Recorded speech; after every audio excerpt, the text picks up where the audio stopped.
La finance terreau d'entrepreneurs et d'énergie.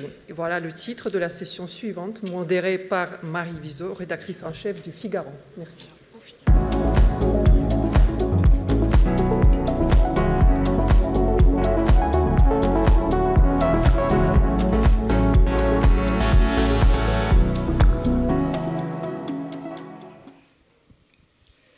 Bonjour à tous. Alors donc pour poursuivre cette matinée de débat, comme ça vient de vous être indiqué, nous nous penchons ensemble sur le rôle de la finance comme terreau d'entrepreneurs et d'énergie. C'est le titre de cette table ronde. C'est une évidence de le rappeler en introduction, mais sans argent, pas de projet, sans projet, pas d'innovation, ni de création de valeur et de richesse. Autant dire que le rôle de la finance dans l'économie réelle nous intéresse tous au plus haut point. Et pour en parler pendant une heure avec nous, nous avons le plaisir d'avoir Charles Becbédé, fondateur de Contonation et président d'Audacia, Arnaud Codou, directeur général adjoint de BPI France, Séverin Henry, qui est vice-président en finance de Conto, Bertrand Rambaud, président de Cyparex et président de France Invest, et François Watt, qui est associé gérant chez Rothschild, va nous rejoindre. Il est en route, il est presque avec nous. On l'accueillera d'ici quelques minutes. Alors on va rentrer tout de suite dans le vif du sujet. On sort d'un cycle où la finance a largement accompagné les entrepreneurs. Vous l'avez tous vécu, constaté, expérimenté. Il y a des risques qui ont été pris sur les sujets entrepreneuriaux dans un contexte, il faudra le rappeler, d'argent facile.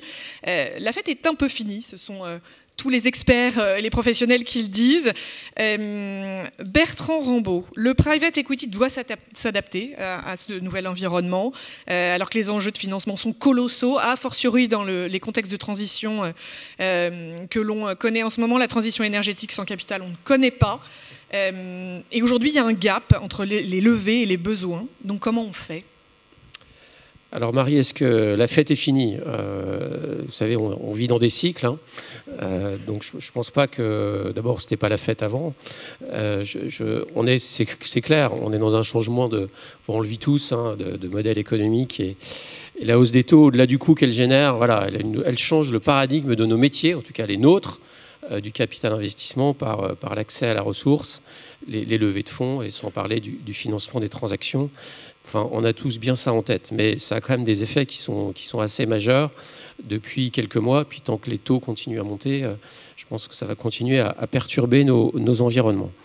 Et alors qu'on est dans une forme de paradoxe, et vous l'avez dit en introduction, je pense que jamais, enfin, en tout cas de ma génération, on a vécu des changements aussi forts de modèle économique. On les connaît tous, hein, sur à la fois les transitions énergétiques, la deuxième révolution digitale quand même qui arrive, plus les enjeux de souveraineté, plus les enjeux politiques, géopolitiques au niveau mondial qui ont quand même quelques impacts pour nos entreprises et nos modèles. Donc jamais, je pense que jamais on a connu autant de mutations et jamais on a eu autant besoin d'argent, alors que ce soit de l'argent coté, que ce soit de l'argent non coté, enfin du capital. Après la dette, on en a besoin, mais sans capital, ça va être compliqué. Donc on est aujourd'hui dans ce paradoxe, et on les connaît, les chiffres, hein, qui circulent. Je retiens qu'un, moi, 2% du PIB pour financer la transition énergétique. Donc c'est quand même waouh. Et ce n'est pas l'état des finances publiques qui va permettre de le faire. Donc si on est très concret, très pragmatique, c'est nous tous, collectivement, qui pourront faire ça. Alors comment on réunit ce besoin entre l'offre et puis la demande ? La demande est forte, l'offre est plus complexe. Donc je pense que... Alors il y a des mesures prises, hein, au niveau des États. Enfin, on a vu... des États. On a vu le rapport le projet Tibi qui vient de sortir. Donc voilà, ceux qui nous dirigent sont quand même pas les mains dans les poches, et c'est des bonnes initiatives pour l'environnement de la tech, et la souveraineté, la transition, elle passera aussi évidemment par l'innovation. Donc on a besoin de ça. On parle des obligations vertes aujourd'hui, on verra ce que ça donnera puisqu'on est en amont des discussions. Et puis moi je pense que plus fondamentalement, mais c'est pas un sujet nouveau, mais là pour le coup il est plus que sur la table, c'est de mettre un peu d'épargne longue en face des besoins. Voilà, on a une épargne incroyable en France, on a des boîtes incroyables en France. Vraiment, je suis un homme des territoires, je le vis tous les jours. Et il faut juste qu'on rapproche un peu plus ces deux mondes. Alors c'est en train de se faire, la loi Pacte y a contribué. Il faut juste aller un point plus loin et aller sur l'épargne retraite, qui est l'épargne la plus longue, donc la plus adaptée par rapport aux besoins des entreprises, qui offrent du rendement. Donc bien sûr, il faut encadrer tout ça, on en reparlera peut-être tout à l'heure, mais il y a juste un peu plus de prise de conscience à avoir, parce que sinon, ça va aller tellement vite ce qui se passe aujourd'hui qu'on n'arrivera pas à le financer au niveau européen et français. Donc je pense qu'on a tous ces enjeux, c'est des enjeux collectifs, et ce qui est bien, c'est que je pense que pour une fois, on est tous d'accord sur le besoin de trouver de ces solutions-là. Donc on a ces ressorts-là, et voilà, il faut vraiment agir avec l'aide du législateur, parce qu'on sait qu'en France, et c'est une bonne chose, on préserve beaucoup l'épargnant, et c'est bien, mais il faut juste qu'on puisse trouver les bons outils adaptés par rapport à notre métier et à nous d'offrir les bons produits et les bons systèmes pour attirer cette épargne. Alors vous le dites, tout le monde devra s'y mettre. Hein. Si je résume, Arnaud Codou, quel rôle ont les institutionnels dans ce nouveau contexte qu'on vient de décrire rapidement pour le financement des technologies émergentes, notamment? Ouais. Bertrand a bien résumé les enjeux. Je pense que les institutionnels doivent se souvenir que c'est eux en France qui gèrent l'argent des Français, très majoritairement. On n'a pas de fonds de pension en France. Ça fait partie de nos spécificités, pour le meilleur et pour le pire. Et donc il revient aux institutionnels finalement de reconnaître ce que sont les enjeux et de s'engager pour que ces enjeux soient financés. C'est à eux aussi que revient le fait de savoir que c'est dans les bas de cycle en venture qu'il faut investir. Nous, ça fait 30 ans chez BPI-France qu'on est un fonds de fonds important pour le venture français, et ça fait 30 ans qu'on observe qu'à chaque fois qu'il y a un mouvement de reflux, ce mouvement de reflux, évidemment, coïncide avec des baisses de valorisation, et donc coïncide avec le moment où, en réalité, il faut investir dans le venture, et 2, en général, et c'est singulièrement vrai cette fois-ci, effectivement, correspondent à des nouvelles vagues technologiques. Et c'est aussi à la naissance des vagues technologiques qu'il faut investir, quand les choses ne sont pas faciles en termes d'estimation, mais quand les bons fonds, les bons acteurs, les bons experts sont capables de séparer le bon grain de l'ivraie à un moment où les valos ne sont pas trop élevés. Et c'est ce moment qu'on connaît aujourd'hui, alors déjà plus complètement dans l'intelligence artificielle, déjà plus complètement dans la transition énergétique, mais encore dans un certain nombre de nouvelles technologies, comme le quantique, comme le spatial. Je laisserai Charles en parler beaucoup mieux que moi tout à l'heure. Donc il y a des technologies émergentes qui sont fondamentales, il y a des enjeux absolument colossaux qui demandent beaucoup d'épargne dans la transition énergétique et dans l'appropriation de l'intelligence artificielle. Au-delà de l'épargne, ça demande de l'engagement. Il y a une forme de pari presque pascalien. Il faut faire ces investissements.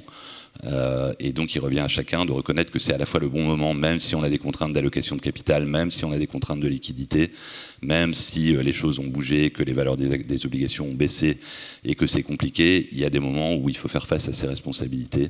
C'est un peu aussi, à la fin, les institutionnels gèrent l'argent des citoyens. Donc, je pense que les citoyens sont assez clairs dans l'expression de leur volonté de faire face à ces enjeux. C'est aussi ça qu'il faut reconnaître. Nous, BPI France, là-dedans, modestement, on est là pour accompagner les acteurs qui financent ces enjeux. On le fait, comme toujours, en direct et en indirect. C'est-à-dire que dans le capital investissement, on va être un investisseur direct et on va investir dans les fonds. Et en dette, on va être un prêteur direct aux côtés des banques. Et on va garantir les banques quand elles s'engagent dans ces voies-là. Au total, nous, la façon dont on voit le sujet, c'est dans les grands enjeux massifs, la transition énergétique, 2, la réindustrialisation, qui emporte en fait beaucoup de sujets de numérisation, de revitalisation des territoires, de réinvention de finalement ce qui était polluant massivement, à savoir l'industrie, de souveraineté, puisqu'il faut rapatrier et réinventer des actifs sur nos territoires. Et pour faire tout ça, on est en train là de finaliser notre plan stratégique. Pardon, désolé. On va investir à peu près 30 milliards d'euros sur la transition et 30 milliards d'euros sur la réindustrialisation dans les 5 ans qui viennent à travers ces 4 vecteurs. En direct, en indirect, en equity, en dette. Et le but de tout ça, c'est de permettre aux acteurs de faire levier sur nous. Nous, on pense qu'on gagnera de l'argent. On a toujours gagné de l'argent en faisant ce qu'on faisait. On va continuer à le faire en garantissant, en prêtant à côté, en investissant pour entraîner tout le monde là où on voit le plus de besoins et le plus d'opportunités. Alors, vous, Charles Beigbeder, quand on a discuté en amont de cette table ronde, vous m'avez dit, mais ce nouveau contexte, finalement, il ne faut pas lui donner plus d'importance qu'on en a, quel que soit le prix de l'argent, il faut aller chercher, coûte que coûte, les vraies innovations technologiques et il faut les transformer. Expliquez-nous ça. Oui, je ne suis pas sûr, j'ai utilisé l'expression coûte que coûte, mais c'est pas grave. Elle est à la mode, elle est à la mode. Elle l'était. Elle l'était. Non, mais ça a été dit, on fait face à des défis gigantesques, nous, habitants de la planète Terre. Donc on a le défi climatique et énergétique, on a le défi de la lutte contre les inégalités, le défi de la santé humaine, de l'alimentation. Et on a aussi des mutations technologiques qui sont absolument extraordinaires, comme la seconde révolution quantique, la deuxième révolution digitale avec la générative AI. On a aussi le nouveau nucléaire, on a cette explosion du spatial qu'on appelle le New Space, qui est un peu l'irruption de l'entrepreneur dans cette industrie qui était un petit peu bien organisée entre agences étatiques et grands groupes du complexe militaro-industriel, que ce soit aux États-Unis ou en Europe. Et tout ça, donc il y a un bouillonnement entrepreneurial, et tant mieux, parce que face donc à ces défis, face à ces mutations, il y a besoin d'énergie entrepreneuriale. Donc il faut raisonner comme des entrepreneurs, nous professionnels de l'industrie financière, et identifier donc ces besoins que tu disais, Arnaud, ces déficits d'offres. En effet, il faut inventer des nouvelles solutions. C'est Jérôme Colombin, que j'aime bien, qui dit « La technologie ne sauvera peut-être pas le monde, mais le monde ne sera pas sauvé sans la technologie ». Et en effet, là, il se trouve qu'on a à notre disposition des technologies qui sont absolument révolutionnaires et qui peuvent nous permettre peut-être d'inventer des nouvelles molécules qui vont permettre de faire de l'ammoniac en émettant beaucoup moins d'effets de serre, qui vont permettre de mieux observer, alors ça c'est les objets qu'on met en orbite basse, de mieux observer et de mesurer la dégradation de notre environnement et donc de lutter contre cette dégradation, de mieux connecter les objets, les hommes, toujours ça c'est une autre application importante, c'est la connectivité en orbite basse. Le nucléaire nouvelle génération, ça va permettre aussi de décarboner nos industries, parce que l'objectif 2050, ça ne va pas se faire avec les technologies existantes. Il faut inventer de nouvelles technologies et donc les financer. Bref, le champ est vaste et donc il y a un besoin d'aller chercher dans nos labos, et là c'est la bonne nouvelle, c'est que l'Europe est au niveau académique toujours numéro 1, si on inclut la Suisse et le Royaume-Uni, ok, mais on est numéro 1 ex aequo, disons, avec nos amis américains et d'Amérique du Nord. Et cette excellence académique, elle est toujours là, en dépit de quelques difficultés que traverse notre continent. On a aussi des champions mondiaux, des très grands groupes qui sont très puissants. On a une envie d'entreprendre. Moi, je le vois dans toutes ces verticales. Et maintenant, c'est un vrai phénomène de société. C'est plus quelque chose. Entreprendre n'est plus réservé à une élite. Donc, simplement, c'est vrai qu'il y avait peut-être un manque de fonds d'investissement, de venture, early stage. Alors ça, moi je me suis engouffré dans cet espace comme l'entrepreneur moyen que je suis, et je crée Audacia a créé des verticales donc de deep tech. Donc le quantique, en effet, c'est cantonation, et nous sommes en train de lever notre second fonds.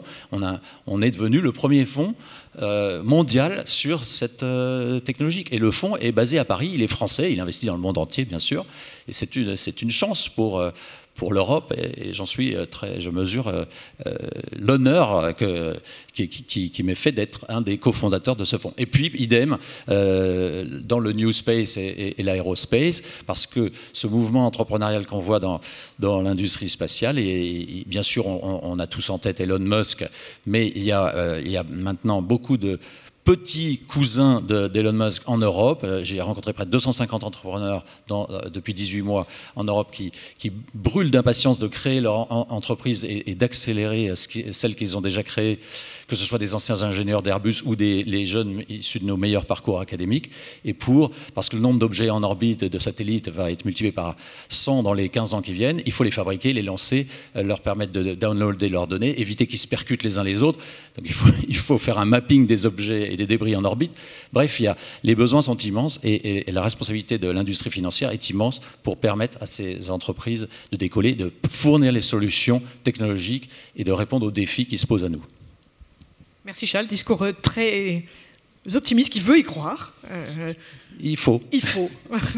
Alors c'est vraiment, je vais me tourner vers vous. L'idée de Conto, elle est née d'une frustration, qui était l'expérience peu satisfaisante des deux cofondateurs Alexandre Pro et Steve Hanavi lors de leur première aventure entrepreneuriale avec la banque et la finance. La finance, elle n'est pas toujours au service des entrepreneurs. Peut-être que vous pouvez nous donner un regard, un éclairage un peu différent. Alors elle peut tout à fait l'être, comme l'ont dit mes prédécesseurs. En revanche, elle ne l'est pas pour tous les types d'entreprises, et notamment pour les créateurs d'entreprises et pour les PME. Les PME, pourtant, qui sont vraiment la colonne vertébrale de notre économie, puisqu'aujourd'hui, ce sont 99% des entreprises, aujourd'hui en France et en Europe, qui sont des PME. On a en Europe un marché de 25 millions de PME, dont 15 d'ailleurs dans les 4 marchés dans lesquels Conto est présent, donc la France, l'Allemagne, l'Italie et l'Espagne.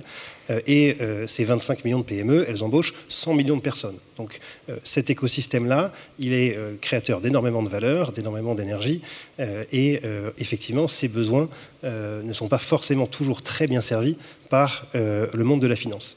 Et effectivement, comme vous l'avez rappelé, la naissance de Conto, elle vient d'une frustration que Alexandre Pro et Steve Hanavi ont eue lorsqu'ils ont lancé leur première entreprise ensemble, qui était une entreprise de cigarettes connectées qui s'appelait Smokio. Et lors de cette première expérience, ils se sont confrontés à toutes les difficultés, tous les obstacles qu'on pouvait avoir en tant qu'entrepreneur, en tant que chef d'entreprise, pour faire face à la gestion de ses finances au quotidien et de son quotidien bancaire. Et donc ce qu'ils ont voulu faire, suite à cette frustration, c'est de créer en quelque sorte la solution qu'ils auraient voulu avoir pour eux-mêmes et pour leur entreprise, afin de redonner aux entrepreneurs et aux créateurs d'entreprises leurs ressources les plus précieuses, à savoir leur temps et leur énergie, et qu'ils puissent se focaliser sur ce qui compte vraiment dans cette phase de création d'entreprise. Et quand on est une petite entreprise, c'est développer son activité et développer son business. Donc c'est amusant là, le titre de la conférence, puisque chez Conto, l'énergie fait vraiment partie de notre mission. Hein. Conto, c'est la solution de gestion financière qui booste les créateurs d'entreprises et des PME. En anglais, c'est That Energizes, donc il y a vraiment ce concept d'énergie est très très présent. Et donc voilà, donc quelques années après, quels sont les résultats? Ce qu'on voit, c'est que Conto permet la création d'entreprises également, puisque dans les 6 années d'activité de Conto, ce sont plus de 100 000 entreprises qui ont été créées grâce à Conto, un peu plus de 350 000 entreprises clientes aujourd'hui, et que Conto a su aussi accompagner au fur et à mesure de leur développement.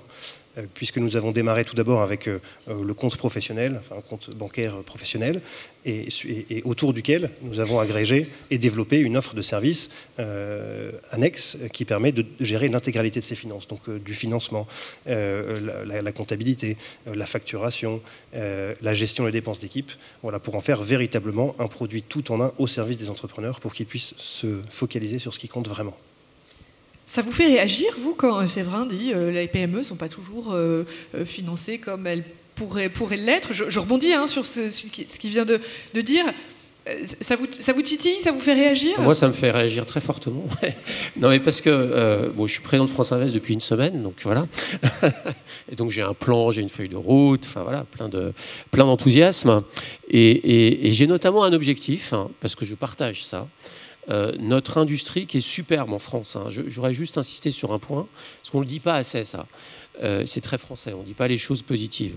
Le capital investissement en France, c'est plus de 400 sociétés de gestion, comme celle de Charles, comme la nôtre. 400, c'est majeur. On est la première industrie européenne, et de loin. Et on a un modèle vraiment de très belles équipes et de très belles performances. C'est 50 milliards d'euros qui sont investis chaque année. Donc on a une super profession et on en parlera peut-être tout à l'heure, mais qui évolue comme toutes les industries et qui a des enjeux devant elle, mais qui est vraiment là et qui est vraiment forte. Et nous, on est des entrepreneurs. Charles, il a créé sa boîte. Moi, j'ai développé la mienne. Voilà, on est comme vous. On est comme vous. Et la nuit, on se réveille pour les mêmes sujets que vous. Il faut juste avoir ça en tête. Les sujets de RH, les sujets de développement, c'est les mêmes. Et on a une grande chance, et je ne dis pas ça parce que BPI est avec nous aujourd'hui, avec Arnaud, mais je connais bien le capital investissement en Europe. On est doté avec BPI France d'une force considérable. Et on n'aurait pas le VC français actuel s'il n'y avait pas toutes nos belles équipes, mais s'il n'y avait pas aussi des initiatives comme celle que BPI France porte. Donc il y a quand même des bonnes choses qui ont été faites dans ce pays, il faut juste le rappeler. Alors en revanche, et je viens à votre question, on a un vrai enjeu, nous, profession.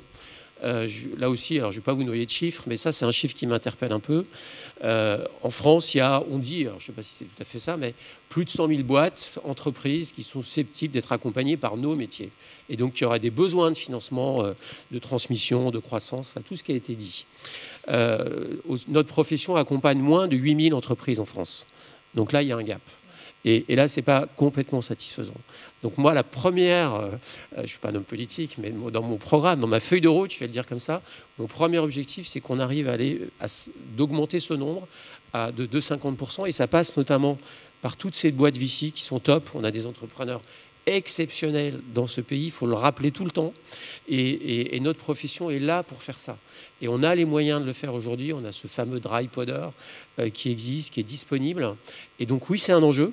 Et il faut qu'on l'adresse. Je le partage, mais en tout cas, on a envie, vous savez, nous, en tant qu'investisseurs, ce qu'on adore, c'est de rentrer dans ce qu'on appelle des deals primaires. Alors, je vais parler d'un terme un peu plus simple, mais des entreprises qui sont familiales ou entrepreneuriales, dans lesquelles il n'y a jamais eu d'investisseurs. On est les premiers à arriver.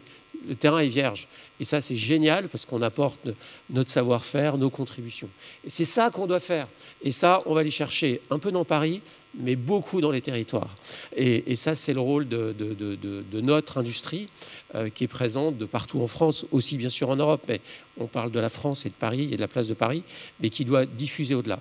Donc oui, vous avez raison, mais j'espère que quand vous nous réinviterez, ou mon successeur, parce que moi j'ai dit à 5 ans, je ne me suis pas trop mouillé, pourra dire oui, on est au-delà, on est à 15 000, c'est l'enjeu. Enfin, je pense que vous partagez ça, Arnaud, c'est l'enjeu de cette industrie dans sa globalité. Donc, merci d'avoir... Ah oui, c'est mieux avec le micro. Je disais, on partage presque tout pour ceux qui ne sont pas au premier rang. Avec Ciparex, ce qui est fabuleux, on a un terreau d'entrepreneurs dans la finance à travers tous les gens qui ont créé des fonds. C'est fondamental.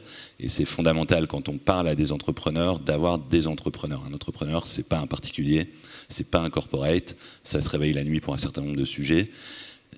La relation avec l'entrepreneur, elle ne s'invente pas. Et c'est vrai que les fonds ont réinventé ça avec une croissance d'activité qui est phénoménale depuis longtemps, et ça va continuer parce qu'on a besoin de plus en plus d'equity, parce que les montants au final dont on parle ne sont pas colossaux, et qu'on a les moyens finalement, une fois qu'on a cette infrastructure de fonds en place, de continuer à grandir, de continuer à apporter du capital. C'est vrai que dans la banque, historiquement, on s'était peu réinventé en France, à l'inverse, et les entrepreneurs de la FinTech qui ont créé des nouvelles banques viennent finalement un petit peu perturber le jeu, remettre en question un certain nombre de sujets qui étaient tenus pour acquis, qui étaient peut-être plus très bien faits par tout le monde. Et moi, je trouve ça formidable. On se dit terreau d'entrepreneurs et d'énergie. L'entrepreneur, il est source d'énergie. C'est une source d'énergie gratuite. À l'époque où c'est si compliqué de trouver de l'énergie sans carbone, l'entrepreneur, c'est une source d'énergie sans carbone. Donc il suffit de mettre de l'argent et vous avez de l'énergie, si je puis dire. Et donc, avoir mis ça aussi dans la banque, comme l'a fait Conto, comme l'ont fait d'autres, hein, c'est très important parce que ça repousse tout le monde. On a la chance d'avoir des très grandes banques en France, très solides, très stables, très puissantes. Avoir juste ce qu'il faut, et on verra jusqu'où ça va. Hein. Quand je dis juste ce qu'il faut, ça ne veut pas dire que ça va rester petit du tout. Mais en tout cas, ça a permis de remettre tout le monde, comme on a aussi, nous, cherché à le faire, sur la voie de oui, il y a un segment de clients, il faut bien le servir. C'est des clients qui sont importants. Il y en a des millions en France, des dizaines de millions en Europe. Ils ont besoin d'être financés de plus en plus.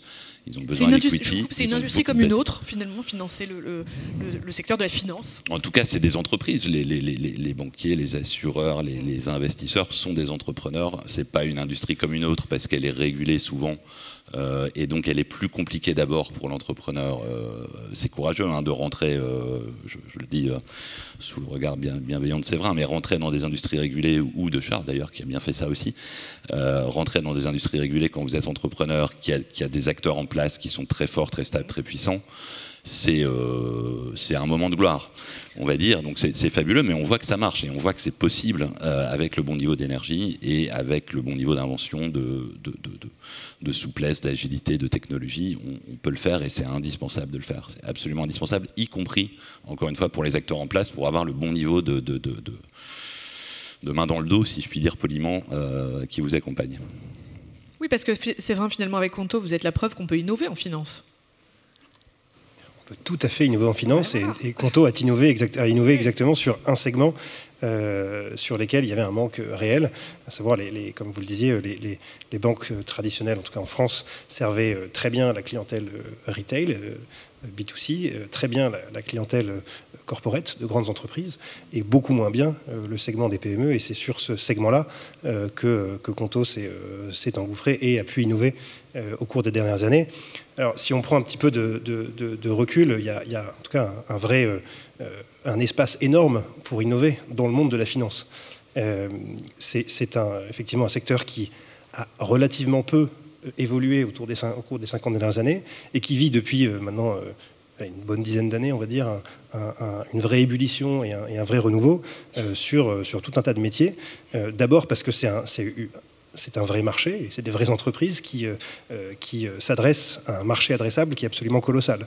Donc c'est déjà une entreprise, c'est déjà un environnement qui est extrêmement porteur, dans lequel il y a énormément de verticales différentes, donc il y a beaucoup de place pour innover. Et également, on voit que les usages évoluent très vite, avec une digitalisation des usages et des emplois. Donc c'est plus l'expérience en agence, c'est terminé. En tout cas, c'est pas terminé complètement, mais en tout cas, ça évolue et les attentes des clients aujourd'hui sont de plus en plus différentes. Et donc, de ce point de vue-là, oui, on peut tout à fait innover en finance et faire de très belles choses. Une statistique quand même sur cette évolution-là, je pense que les investisseurs ne s'y trompent pas. Et on a vu un afflux absolument colossal de capitaux au cours des 3 dernières années dans le monde de la FinTech, en 2020 et 2021. Je crois qu'en 2021, le monde de la FinTech est globalement le secteur de la tech qui a capté de très loin le plus d'investissements. Alors évidemment, depuis la fin de l'année dernière, c'est un tout petit peu différent, mais espérons que ce ne soit qu'un petit cycle, comme tu le disais, Bertrand. Et cet argent, il est aussi là parce qu'il y a de très bonnes idées et de magnifiques opportunités à saisir. Je reviens juste sur les usages, parce qu'il y a une statistique que je trouvais extrêmement intéressante d'un rapport créé par une fintech américaine qui s'appelle Plaid et qui montrait que pendant le Covid, en fait, le Covid a aussi énormément accéléré les usages. Le pourcentage des Américains qui avaient une application financière dans leur téléphone, elle est passée de 58% en 2020 à 88% en 2021. Et ce taux d'adoption, il a mis 20 ans pour le réfrigérateur et pour le lave-vaisselle. Ensuite, il a mis 10 ans pour les télécommunications et il a mis 5 ans pour le smartphone. Et en un an, on a fait ça sur la FinTech. Donc il y a effectivement en tout cas un champ d'activité et un champ d'innovation qui est extrêmement important pour la finance. François Watt, merci de nous avoir rejoints. Bonjour. Alors, on a évoqué en début de cette table ronde l'environnement, le contexte de l'argent plus compliqué à trouver aujourd'hui, tout simplement. Est-ce que aujourd'hui, ça vous incite à regarder les projets différemment? Est-ce que vous êtes plus exigeant? On devine bien que la réponse est oui, mais qu'est-ce qu'un bon projet aujourd'hui de votre point de vue de financier investisseur? Bonjour. Écoutez, nous aidons essentiellement les entreprises en fait, à trouver des investisseurs ou à trouver des solutions financières pérennes. Et c'est vrai que le monde a changé fondamentalement en 2023. C'est l'aboutissement à la fois d'un cycle très long d'argent quasi gratuit ou gratuit, avec la période des taux négatifs. Et donc au-delà de la guerre en Ukraine et de ses conséquences, notamment sur l'inflation, c'est quand même fondamentalement le changement de politique des banques centrales et donc un ajustement extrêmement rapide et brutal des taux d'intérêt qui fait que les investisseurs qui regardent des projets privés ou cotés ont dû s'ajuster de façon extrêmement brutale aussi sur leur appréciation du risque. Et donc cette appréciation du risque a complètement changé avec des investisseurs qui étaient certainement qui étaient payés entre guillemets pour être optimistes ou pour payer pour prendre des risques quand les taux étaient à zéro. Aujourd'hui ont réévalué fondamentalement leur échelle de risque et donc leurs critères d'investissement. Donc on est dans une phase d'ajustement, de transition qui est pas terminée. Et on voit bien d'ailleurs que chez les investisseurs, que ce soit dans le private equity ou les investisseurs qui investissent dans les sociétés cotées, il faut se poser la question dans quel modèle j'ai envie d'investir. Est-ce que j'ai envie d'investir dans des sociétés qui font des très forts taux de croissance, mais est-ce que je contribue toujours à financer des pertes d'exploitation, ou est-ce que j'attends que ces sociétés soient à des niveaux de rentabilité ou de capacité de génération de free cash flow qui font que je diminue entre guillemets mon risque.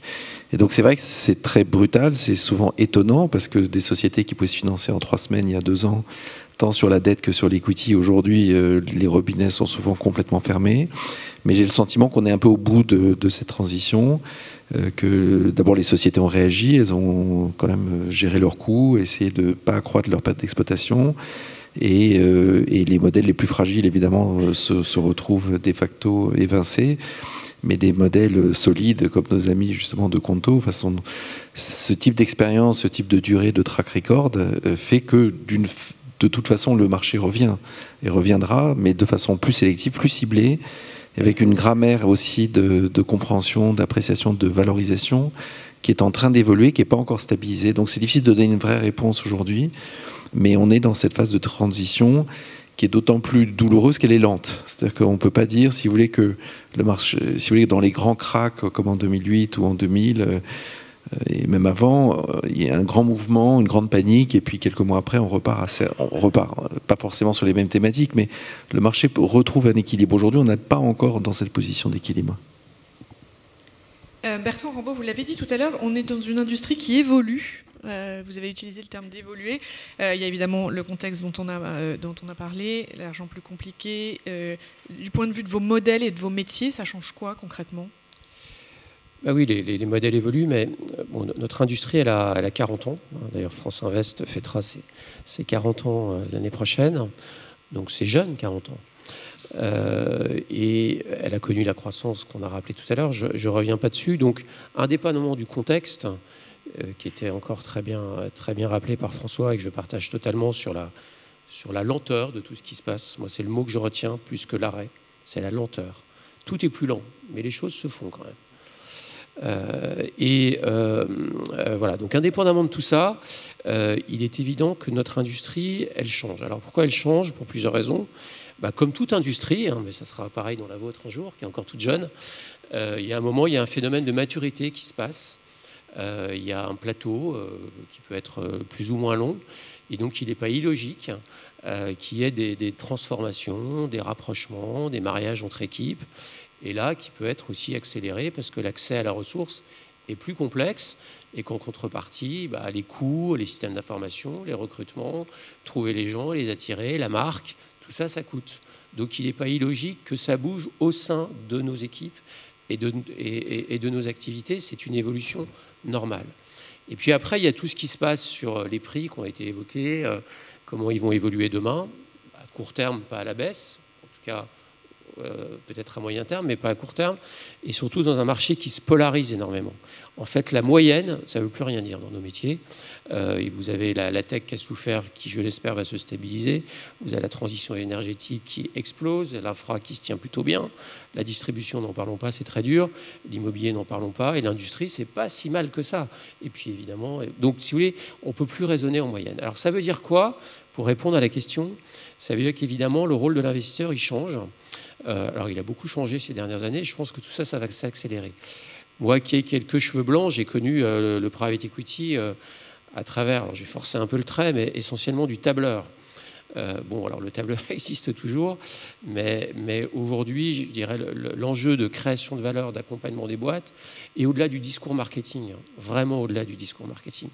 Il est plus qu'important. Construire des champions, alors ça dépend des business, qui peuvent être internationaux, sur l'Amérique du Nord aujourd'hui, au niveau européen, aider tout ça, accompagner tout ça, et au-delà du financement, c'est une réalité de notre quotidien, une réalité. Donc nous, on ne se substitue pas à la place des dirigeants. Je pense qu'il faut être assez humble sur notre rôle, mais voilà, on est ce phénomène d'aiguillon, d'accompagnateur, d'accélérateur, de renforcement des équipes. Et si on veut créer de la valeur, et on ne le fera pas par les effets de levier qui sont quand même un peu plus onéreux, ça ne passera que par ça. Et notre métier, c'est de créer de la valeur. Et je ne parle pas des enjeux ESG et décarbonation. Donc oui, le métier change, mais il devient hyper passionnant. Enfin, il a toujours été, je trouve, c'est un très beau métier, mais hyper passionnant parce qu'il est plus opérationnel, il est plus engageant, il est plus transformant. Donc ça a des conséquences sur nos équipes. sur les profils des gens qu'on recrute. Ça a des conséquences sur ce qu'on a dans nos structures. On a aujourd'hui tous des équipes opérationnelles qui accompagnent les boîtes dans leurs évolutions, au-delà d'investisseurs classiques. Et puis je rajouterai un dernier point, mais il y a des gens très affûtés autour de moi de cette thématique, parce que pour moi, ça reste une question, c'est quel sera l'impact de l'intelligence artificielle, de la data dans nos métiers. Dans nos entreprises, c'est une évidence, mais dans nos métiers. Nous qui sommes des orfèvres, en fait, le capital investissement, c'est je construis un deal, il y a beaucoup de relationnel et ça restera. Mais il y a plein de choses qui vont s'automatiser. Et je vais en donner 2 illustrations pour être concret. Il y a tout le sujet du deal flow, donc l'afflux de demandes, de dossiers, comment on va les chercher. L'intelligence artificielle va nous donner des signaux faibles et donc à ceux qui l'utilisent vont donner des avantages compétitifs. Moi, j'en suis intimement convaincu. La data, parce qu'on voit tellement de choses, qu'on a des datas extrêmement riches chez nous. Et puis, voilà, tout le travail de l'analyse, du chargé d'affaires, enfin, ça touche les cabinets de conseil aussi, va demain changer. Mais l'intelligence artificielle, dans les équipes VC, elle est là. Elle est en train d'arriver. Donc on est face à ça, on n'a pas toutes les réponses. Je pense qu'on a une vraie responsabilité professionnelle à traiter ça, tout en gardant notre agilité et ce qu'on sait bien faire. Donc oui, tout ça change. Alors ça peut faire un peu peur, mais sincèrement, c'est hyper intéressant. Enfin, on va vivre une évolution de ce modèle. Et ce qui est hyper intéressant, de toute façon, le besoin de financement, il est là. Donc la justification économique de notre industrie, parce que je parle de la nôtre, mais on a aussi évidemment besoin des banquiers d'affaires, elle est là. Donc il n'y a pas de préoccupation par rapport à ça. Il faut juste qu'on fasse ce métier un peu différemment et qu'on en soit tous conscients. Une note positive, mais une mise en garde quand même. Charles, tout à l'heure, je disais que vous aviez décrit une situation assez enthousiaste et justement positive des opportunités d'investissement en ce moment, mais il y a quand même en face une réalité. Il y a les Chinois qui financent les technologies dans des proportions qui sont très différentes des nôtres en Europe. Est-ce qu'on a déjà un train de retard? Est-ce qu'on doit avoir peur? On est comment face à cette réalité de gens qui vont plus vite et plus fort que nous? Je vais répondre, mais je voulais rebondir sur ce que disait Bertrand juste un moment, parce que c'est vrai qu'il y a eu une accélération, voire presque une bulle dans le digital il y a quelques années, quelques temps, et c'est pas bon quand ça va trop vite, parce que on peut prendre des décisions de façon un peu trop rapide, et moi je crois que dans l'industrie financière plus qu'ailleurs, le temps est notre allié. Enfin, je ne vais pas vous faire l'insulte de vous rappeler que ce que vaut 10% ou 20% capitalisé sur 10 ou 15 ans. C'est ça notre allié. Nous sommes dans le camp du temps, de la durée. Donc moi, je préfère quand les choses vont à un rythme normal. Et c'est le cas dans la deep tech. Quelque part, dans la deep tech, on n'a pas eu cet emballement. En tout cas en Europe et en France, peut-être un petit peu aux États-Unis. Mais donc pour répondre à votre question, justement, moi je pense que l'emballement, on l'a moins connu chez nous, et les Chinois, j'en sais rien, les Chinois on ne sait pas du tout ce qui se passe. Et d'ailleurs, est-ce qu'on a envie d'être entrepreneur en Chine? Franchement, en ce moment, je ne suis pas sûr. Parce que dès qu'il y en a un qui réussit, il disparaît. Donc moi je ne sais pas. Ça ne me donne pas très envie. Je serais chinois. Si j'ai une bonne idée, d'abord, je m'en vais avec ma famille et ensuite je crée mon entreprise ailleurs. Mais bon, peu importe. Revenons. Alors ensuite, c'est vrai, il y a l'Amérique du Nord, les États-Unis.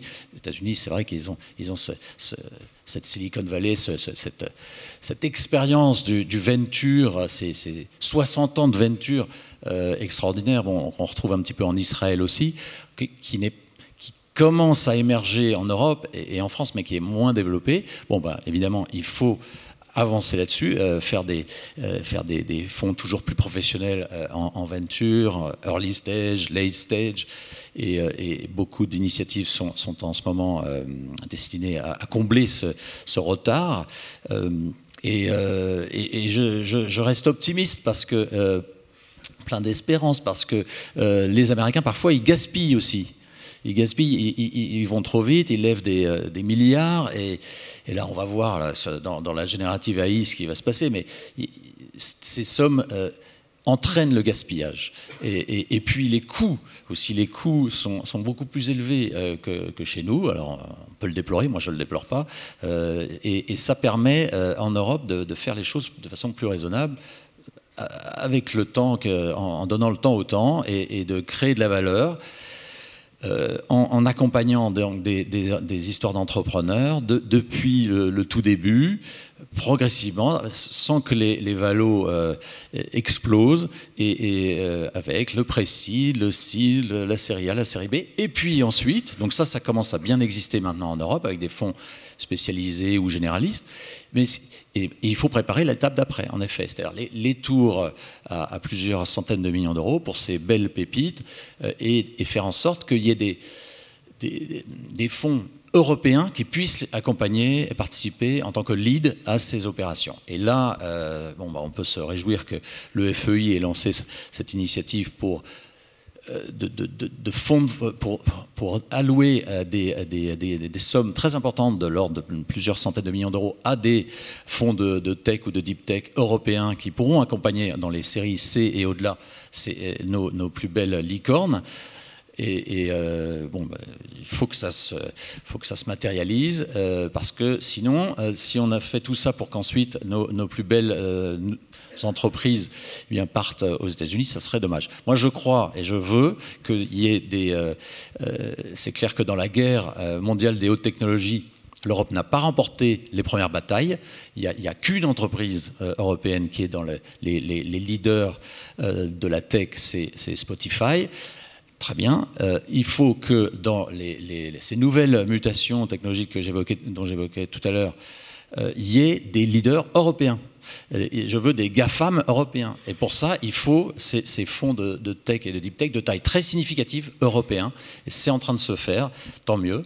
Et Audacia, d'ailleurs, a bien l'intention d'y participer. Alors avant de vous passer la parole, parce que nous avons le temps de prendre quelques-unes de vos questions, pour quelques minutes, François Watt, on peut avoir des GAFAM européens, comme l'appel de ses voeux, Charles. Comme le disait Charles, effectivement, on sort d'un cycle où les États-Unis ont largement dominé la scène, et je suis tout à fait d'accord avec ton point sur la Chine. Je pense qu'on parle de beaucoup de sujets, mais le rouleau compresseur américain est 1000 fois plus puissant, il le restera. Si vous voulez, j'ai le sentiment en tout cas que le marché va faciliter l'émergence de vrais leaders, mais avec une approche beaucoup plus spécialisée. Et pour revenir sur parce que comme on a connu 10 ans entre guillemets de vagues et de bulles spéculatives aussi beaucoup à la fin, avec les SPAC, avec tout ce qui s'est passé, si vous voulez, on a maintenant cet ajustement, et donc on va avoir un marché plus spécialisé. Avec 2 vagues de fonds quand même, comme vous le signalez aussi tout à l'heure, dans la discrimination des sujets. D'abord, c'est la vague ESG qui est évidente. Enfin, il y a beaucoup de sujets qui sont plus ligibles aujourd'hui, et donc il y aura une autre forme de sélectivité sur les problématiques de transition énergétique et d'impact ESG. Et comme Bertrand le signalait également, je pense que le screening de l'intelligence artificielle et de l'impact de l'intelligence artificielle sur les sociétés et leur viabilité future va être également quelque chose de très très puissant. Donc ça va permettre à des nouveaux acteurs d'exister. Je pense que l'Europe a des gros atouts, notamment dans la deep tech, sur lequel on a certainement beaucoup plus de brain power que l'on ne le croit, mais le sujet, c'est de créer l'écosystème, c'est-à-dire en fait d'avoir une fluidité. Pour moi, la clé, si vous voulez, c'est d'avoir une fluidité beaucoup plus importante. On est encore au tout début entre le venture, le private equity, les cotations en bourse, l'appel au marché sur des marchés boursiers efficients. Aujourd'hui, on est encore un peu dans un balbutiement, parce que les investisseurs américains ont une culture du risque à travers les cycles qui est beaucoup plus installée, alors qu'en Europe, on est encore assez fragmenté. Et tant qu'on n'a pas cette fluidité dans les marchés financiers, on aura du mal à accompagner des sociétés d'un stade de start-up à licorne, et ensuite à potentiellement un GAFAM. Et ça, c'est un point structurel sur lequel on doit vraiment se pencher. L'État fait beaucoup pour avoir un kick-off sur beaucoup de sujets. La BPI fait énormément. Enfin, il y a beaucoup d'acteurs, si vous voulez, qui sont très présents, mais il faut que le monde institutionnel au sens très large se mobilise pour financer et valoriser dans la durée nos succès dans la technologie.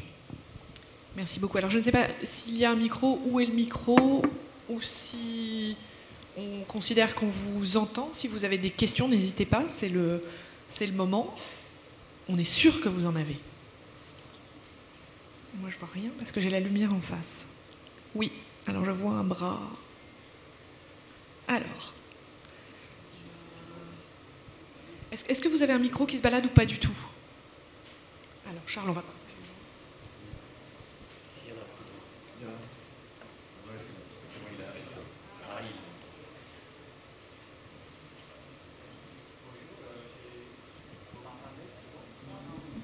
Un, deux, oui, vous m'entendez? Deux petites questions rapides. Bonjour, Jean-François Bec, Antelis. Merci pour vos propos. Deux petites questions rapides. Tibi 2, est-ce que c'est une bonne idée, une fausse bonne idée, l'initiative de Tibi 2, donc la deuxième version? Et la deuxième chose, c'est IPO, le lien, le continuum avec les marchés financiers, ça a été abordé rapidement. Comment vous voyez le lien avec la bourse? Merci. Bon, Tibi 2, tout ce qui fait aller l'argent dans le venture, dans cette classe d'actifs où, comme l'a dit Bertrand, les gens sont en train d'évoluer, de mûrir, de grandir, de devenir des plateformes de gestion, de s'organiser à un moment où il y a besoin de plus en plus de capitaux. Toutes les initiatives sont bonnes, en particulier celle-là. Pas d'ambiguïté là-dessus. Sur l'IPO, c'est vrai qu'on a un sujet, on a en fait deux sujets en un.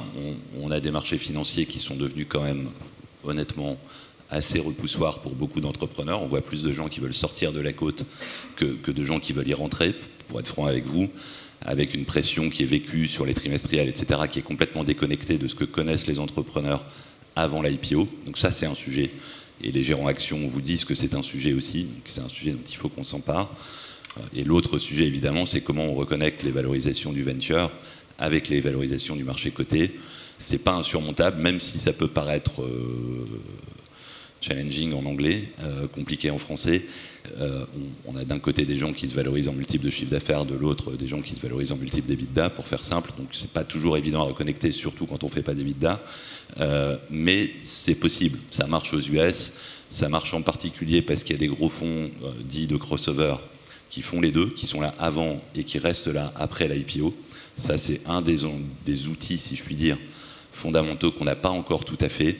Et c'est une des raisons d'ailleurs pour lesquelles on pense qu'avoir des gens qui deviennent des grandes plateformes de gestion, comme Ciparex, comme KT, comme Tikeo, pour citer les sponsors de l'événement, et sans citer les autres, c'est important parce que ces gens-là peuvent lever des montants suffisants pour faire ça et pour prendre la suite de l'autre catégorie de fonds que Charles représente plutôt, qui sont des fonds qui vont être très ciblés, plutôt early stage, et qui vont faire le job, encore une fois, de faire grandir des gens qui sont sur des choses très pointues, pas évidentes, qui revêtent beaucoup de risques, pour lesquels il faut beaucoup d'expertise. Donc on voit bien que l'écosystème s'est structuré. On a les gens qui savent faire de l'early stage, accompagner des entrepreneurs très techno.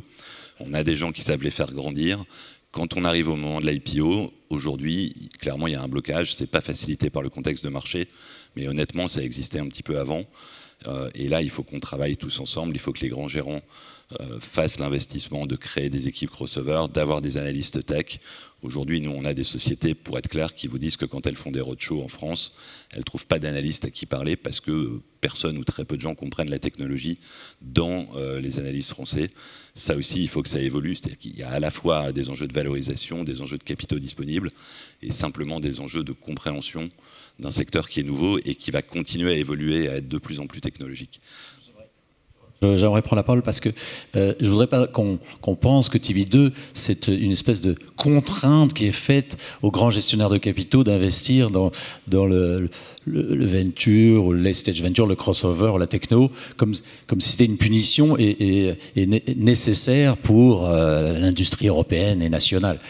C'est aussi, disons que c'est une sorte de fléchage, une petite orientation, un label qui va les aider, s'il le fallait, à comprendre que c'est leur intérêt, parce qu'il n'y a pas d'investissement plus sensé ou plus rentable que d'investir dans des fonds avec mutualisation statistique des risques, qui en plus, en parallèle, investissent dans des verticales industrielles qui ont du vent dans le dos, parce que n'oublions pas aussi France 2030 et différents dispositifs européens et nationaux qui aident aussi toutes ces entreprises qui en effet investissent dans des technologies risquées à dérisquer ces entreprises, et puis les gérants de ces fonds qui aussi savent bien négocier les valorisations d'entrée et les prix d'entrée, parce que quand il y a du risque, si en plus on achète très cher, c'est sûr que ça finit mal. Mais ce que je voulais, mon point, c'est de bien rappeler que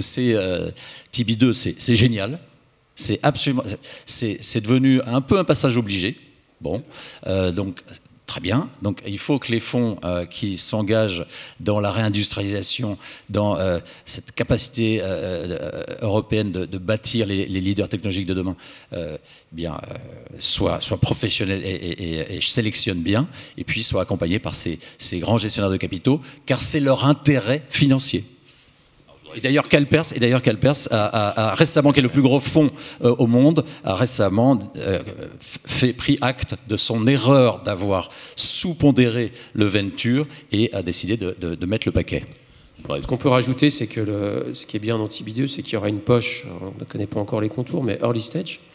Et donc ça, c'est quand même très positif, parce que tout ce qui a été dit, c'est très vrai. Aujourd'hui, dans un métier qui se spécialise énormément, l'early stage, c'est une classe d'actifs très particulière. On aura des gens très techniciens aussi à la tête de ces fonds, hein. Maintenant, les profils des gens, ils changent vraiment sur la spécificité. On ne parle plus d'un fonds santé, ça n'a pas de sens. On va parler d'un fonds cancer. C'est pour illustrer ce qui est en train de se passer sur ce métier. Et je trouve que ça, c'est bien. Et là où tu as raison, c'est que c'est un must-have. Mais ce n'est pas parce que tu as Tibi que tu as de l'argent. Mais si tu n'es pas Tibi, les assureurs, ils ne te reçoivent pas. Donc il faut juste passer par ça. Et puis, ça permet quand même, effectivement, mais je ne vais pas répéter ce que tu as dit, de vraiment sensibiliser les institutionnels à l'intérêt de cette classe d'actifs. Mais je pense que il faut créer un continuum, en fait. Et le point très favorable, effectivement, de TB2, c'est que ça a forcé les grandes institutions financières à réfléchir sur la construction de portefeuille, sur l'asset allocation, et de vraiment réserver une place spécifique pour tout cet environnement de technologie, quel que soit finalement son niveau de maturité. La deuxième chose, c'est que ça force évidemment l'écosystème autour des institutionnels et des banques, et donc des investisseurs et des analystes notamment, de changer de software. C'est-à-dire qu'en fait, il faut s'éduquer, il faut investir dans la recherche, qu'elle soit dans le buy side ou le sell side, donc la recherche externe, la recherche interne. Il faut qu'il y ait un niveau d'éducation sur les actifs qui évolue de façon drastique. Je ne vous cache pas que pour les banques, notamment qui ont des bureaux de recherche, c'est des activités qui ont été extrêmement peu rentables sur les 20 dernières années, à cause notamment de la régulation, et qu'aujourd'hui, il n'y a pas d'incentive particulier à investir dans de la recherche equity. Donc ça, c'est un des points manquants pour que l'écosystème revienne. Il est impossible, si vous voulez, d'avoir un marché financier fiable sans des analystes financiers qui tiennent la route dans la durée et qui sont capables d'avoir un jugement objectif sur l'actif, sa valorisation, ses perspectives. Le troisième point, pour revenir sur les sujets d'IPO, le marché d'IPO, comme souvent, c'est un marché qui s'emballe dans une bulle spéculative, puis après, c'est un marché qui s'arrête. Puis après, c'est un marché qui repart sur d'autres fondamentaux. Donc le marché se réouvre, va se réouvrir clairement aux États-Unis et même en Europe en 2024 notamment, mais sur des objets beaucoup plus mûrs. En fait, une des raisons d'échec d'IPO, notamment sur le marché secondaire, c'était lié à des sociétés qui, parce que le marché était là aussi, mais si vous voulez, sont parties assez tôt, à un moment de risque en fait, où c'était encore trop tôt. Donc aujourd'hui, le marché va être très sélectif sur les verticales, comme vous dites, qui fonctionnent, à des niveaux de maturité plus développés, mais c'est un must. On ne peut pas avoir, si vous voulez, une telle accumulation de capitaux dans le private equity ou le venture sans exit de marché. Sinon, et on le voit d'ailleurs aujourd'hui pour le private equity et les fonds de venture, si l'exit est grippé pendant 1 an, 2 ans, 3 ans, il n'y aura plus de levée de fonds. S'il n'y a plus de levée de fonds, il n'y a plus personne. Donc il faut que la boucle se déboucle dans les marchés publics, dans les marchés cotés, et donc il faut qu'il y ait un focus sur des bons candidats d'IPO pour aller, comme le disait Charles, dans l'émergence de GAFAM. Sinon, il ne se passera rien. Et donc, le gros risque que l'on a aujourd'hui, c'est que si le marché d'IPO américain rouvre plus vite, ce qui est vraisemblable, que les marchés européens, c'est que nos meilleurs candidats vont évidemment, et ils ont raison, juger quel est le meilleur endroit pour aller se coter. Est-ce que c'est les États-Unis ou est-ce que c'est l'Europe? Donc, cette perspective-là, c'est un enjeu majeur. Donc Tibi, c'est très bien dans l'amont, ça a des conséquences monumentales pour tous les acteurs, et je pense que là, on est juste au début de la réflexion. Merci pour votre question, monsieur. Oui, allez-y. Merci, bonjour. Je vais lire quand même. Donc, je suis Christian Beza, fondateur de la start-up Artedis. Et nous nous spécialisons dans la surveillance, le rapport et la vérification numérique basée sur les données satellitaires en temps réel, comme celles fournies par exemple par EUMETSAT. Et face à l'urgence climatique, donc c'est le sujet, nous avons identifié au manque de transparence et vérifiabilité des gestions des crédits carbone, et surtout des crédits de carbone dynamiques en temps réel et en streaming. Et notre solution innovante, donc on s'approche de la question, consiste à utiliser la technologie blockchain pour tokeniser et décentraliser ces données. Et on automatise les processus traditionnellement manuels. Donc aujourd'hui, tout est manuel en fait dans la finance traditionnelle. Ça implique beaucoup d'analyses, des PhD, etc. Et donc, en transformant les données satellitaires en actifs liquides, donc tout ce qui est traditionnel, ça devient un actif liquide, nous redéfinissons le marché, etc. Donc, la question, en fait, pour aller vite, c'est est-ce que vous investissez concrètement dans la blockchain et dans la création des monnaies numériques qui sont liées à la blockchain? Ça, c'est important. Et aussi dans ce qu'on appelle la science nouvelle des Dynamic Carbon Credit Tokens. Voilà. Donc nous, on n'investit pas dans la blockchain. En revanche, on s'intéresse beaucoup à tout ce qui est imagerie satellite. Donc analyser les images satellites pour mesurer la dégradation de l'environnement et aussi pour vérifier que les industriels, les acteurs qui demandent aux Nations Unies des crédits carbone, oui, ça c'est quelque chose d'utile et d'intéressant. J'ai d'ailleurs vu récemment un projet qui se propose de combler ce déficit. On peut se voir après. Merci. Nous, vas-y Bertrand. On investit effectivement dans la blockchain. Honnêtement, on est plutôt sur les sujets finances décentralisées et traçabilité. On est convaincu, on n'en a pas parlé aujourd'hui d'ailleurs, on aurait pu qu'une partie de l'écosystème financier va se régénérer progressivement à travers les acteurs de la blockchain. Il y a beaucoup de choses qui se passent. On est pour l'instant plutôt sur des couches infrastructures, on va dire très technologiques. On a investi dans un certain nombre d'entreprises qui font ça, qui le font bien. Et dans la traçabilité, pour le moment, il y a des sujets effectivement côté crédit carbone et côté globalement protection de l'environnement. On ne voit pas encore de choses très convaincantes parce que pour l'instant le sujet est beaucoup sur les données sous-jacentes qui sont elles-mêmes pas très fiables, et donc mettre ces données dans la blockchain, honnêtement, à ce stade, il y a encore match avec juste générer les bonnes données. Donc c'est en cours, mais ça viendra, on est assez convaincus de ça. Ça existe beaucoup plus dans la mode et dans toutes les problématiques de recyclage, typiquement où il y a des sujets de traçabilité qui sont importants et de fiabilité, d'authenticité qui sont importants. Est-ce qu'il y a une dernière question? On peut en 2 minutes. Oui, alors je vois une main là-bas. Levez-vous, monsieur. Oui, merci.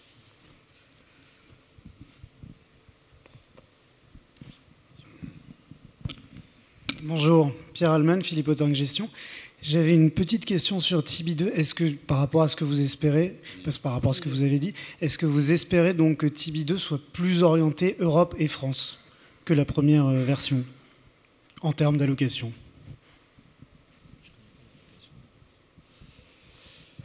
Quelqu'un connaît l'allocation Europe, reste du monde? Ce que je sais, c'est que ça va être plus orienté tech, early stage, clean and green tech. Mais pour ce qui est de la géographie... Il y aura une grosse part green, ça on le sait, sur chacun des actifs. On n'a pas encore, là, on va la voir dans les jours qui viennent, parce que c'est une question de jours. Je crois que les premiers comités se tiennent fin juillet sur les décisions. Mais personnellement, je n'ai pas la réponse sur les allocations géographiques. Ce que je peux ajouter, ayant entendu Philippe Tibi en parler récemment, c'est que les gestionnaires qui ont été éligibles à Tibi 1 et qui se seraient amusés à investir uniquement dans des techs américaines, je pense qu'ils auront un problème à avoir le Tibi 2. Non, mais je pense que c'est le point principal, c'est-à-dire qu'effectivement, Tibi 1 était en partie dévoyé par des investissements dans les GAFA américains pour avoir des positions liquides et, entre guillemets, performantes. Et donc, par définition, par construction, ça doit être différent maintenant. Donc, sinon, effectivement, c'est une fausse allocation. Ce qu'on peut dire, c'est que pour Tibi, comme pour nous, en tant que fonds de fonds public, le sujet, c'est qu'on a besoin d'avoir des fonds qui investissent pas qu'en France, parce que la performance, on ne va pas la chercher qu'en France. Les benchmarks, les bonnes sociétés, les comparables, ce qui fait qu'on va aussi apporter de la valeur aux sociétés françaises. On ne peut pas aller le chercher qu'en France, ça ne marche pas comme ça aujourd'hui. Et donc le sujet, c'est d'avoir des montants investis, en ce qui nous concerne par exemple, dont on a au moins l'assurance qu'ils reviennent en France. Nous, typiquement, ce qu'on va demander à un fonds, c'est plutôt de grossir, de s'internationaliser, mais on va toujours lui demander d'investir au moins en France ce que l'ensemble du secteur public, on va dire, a mis dans ce fonds. Sinon, on a mis 25% ou 15%. On va s'assurer qu'il y a au moins 15 ou 25% qui reviennent en France, idéalement un peu plus. Je pense que c'est comme ça, vu du secteur public de manière générale, qu'il faut regarder les choses. On a besoin de fonds qui soient au moins multi-pays européens, dans un certain nombre de classes d'actifs qui soient mondiaux. Il ne faut pas nier ça, ça serait absurde. Et à l'inverse, il faut que l'argent soit bien utilisé. Donc voilà, c'est autour de ça qu'on tourne tous. À ma connaissance, Philippe Tibi, comme nous, on a ce même sujet, mais il faut bien le comprendre. On ne peut pas avoir une contrainte brutale non plus. Merci messieurs d'avoir partagé avec nous vos réflexions ce matin. Merci à vous d'y avoir été sensibles. Merci Marie. Et on vous souhaite bon appétit.